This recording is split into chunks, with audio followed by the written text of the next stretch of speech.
thing freaking sucks, bro. And I still can't weld it. Jesus Christ. I tried the power set mode, which is completely off. I'm frustrated. Bro, what the actual hell? Jesus Christ. I have the arc trim 3 points down.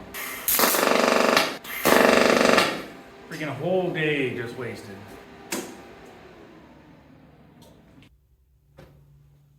I don't know, man.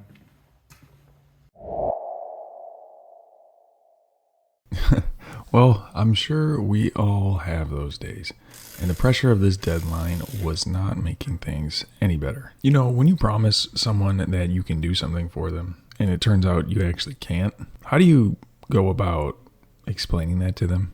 The answer is you don't. You find a way to get that shit done regardless of your circumstances, whether that's going to be a machine completely breaking down, you getting the wrong sized wire, your brand new welder you just spent almost $3,000 on having wire feeding issues, the settings are off, and on top of that, this is only like your second time welding aluminum. You just find a way. You always do. If we go back in time, probably about a week or so before accepting this job, my current welder, the YesWelder DP200, was working all right. And one day it decided to just... This is the board that went bad. Got a new one in. So I'm wondering if they just went and sent me one of the older models they had in inventory. Oh! Good thing it's broken. Power button. And we have life. That's a lot more than we first had. I needed this machine to work, and when I needed it to, it did it. And don't get the wrong idea, this isn't a video just trying to bash this company here. I think there's levels to this game. And for me, if I can't reliably tell my customer something, then why am I even saying it? While this machine has served me well in its 6-7 months of use, but it's time for me to throw away the hobbyist equipment and step up my game to something a little bit more professional. Or so I thought. That was terrible. It's stuck in the whip. The wire's definitely getting stuck in here. It freaking sucks, bro. I think it's the wire. Freaking just assuming a freaking piece of shit. Naturally, when getting a new machine, I wanted to put it through its paces and run a few test beads just to make sure everything was okay. And if you couldn't tell, I was running into a huge problem with this machine. For whatever reason, I could not get this thing to feed correctly. At first, I was using 035 5356 aluminum wire with the Teflon liner directly installed and an oversized tip. The lead was straight as could be. I could not get this thing to weld the way it was supposed to. I think in part it was due to the thin wire being 035 and the shitty power set settings that came with the Everlast welder. This is a trailer I gotta get out by Friday. Today's Monday night, and Friday at the latest. I told the guy I could probably get it done sooner. That was assuming all of that would work. And to be fair, not to throw any shade at Everlast, but not that they can compare either, but the YesWelder, which should be way, way below the Everlast, even in terms of price and everything, that couldn't really run the 035 wire either.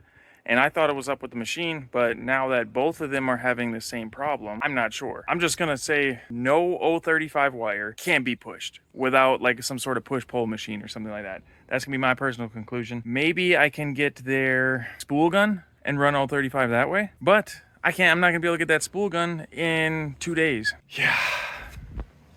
All right, let me show you the cracks on here. So I'm gonna back that, grind that weld out, throw a backer in it, and just run another bead across. Try not to melt that sticker. And then it's pretty much the same thing on all 4 corners. So super simple job. It's just turning into a freaking nightmare because the machines don't know what they're doing. Or maybe I don't know what I'm doing. That's probably the more likely answer. At this point, I was getting beyond frustrated, so I really didn't feel like talking to the camera. But what I ended up doing was picking up another spool of 045 aluminum welding wire and trying to push that through instead. Guys, this better work. I don't know if I could take another day like yesterday. Damn it. There we go. We're already starting. Come on. I think I got it dialed in. There's still a slight feeding problem. It feels like it's getting caught up in the torch somewhere. And I changed this little brass contact tip holder. This guy right here. And I noticed there was some basically like gunk in there, and it must have been getting caught because I cleaned it out, used it, and it got a little bit better. Then I switched over to a completely new one, and it got even better. So basically, the Teflon liner actually meets this part inside of the gun. And I'm willing to bet that it's not exactly deburred all the way. These seem like they're made pretty cheap. And the wire's actually scraping the inside of this. And then after I run it for a few times, it starts to build up. And then the aluminum wire gets caught on it trying to feed. And when you're running double pulse, the wire feed actually slows down and speeds up, so it's a lot more noticeable. I'm gonna try to wheel this trailer in here. We're gonna get this thing prepped up, and I'm gonna try to lay down a bead. Oh, I need to start working out again. Oh man. I'm not gonna be able to reach this side with my welder. I'm gonna have to go buy an extension cord. I need one anyways. This side of the fenders had a license plate light that had to be removed. Both sides had some of this reflective tape that I just cut back a few inches so the weld didn't end up burning through those.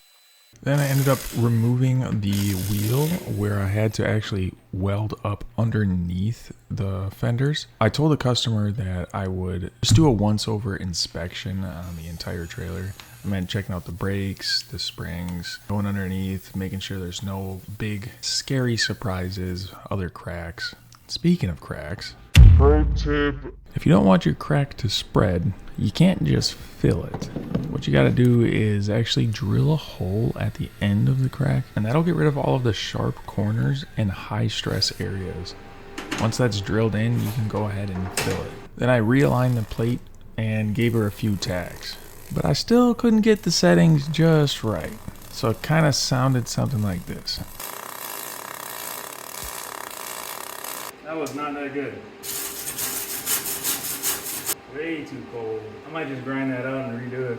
Turned out pretty well on the 16 gauge I was practicing up on the table, but here I'm thinking, since this is like 1/8 inch to 1/4 tube here, that it just sucked all the heat out. Focus the hotter weld here and just let it catch on this side. And that's exactly what I did. Probably around 10 times until I was finally satisfied with some sort of mediocre result.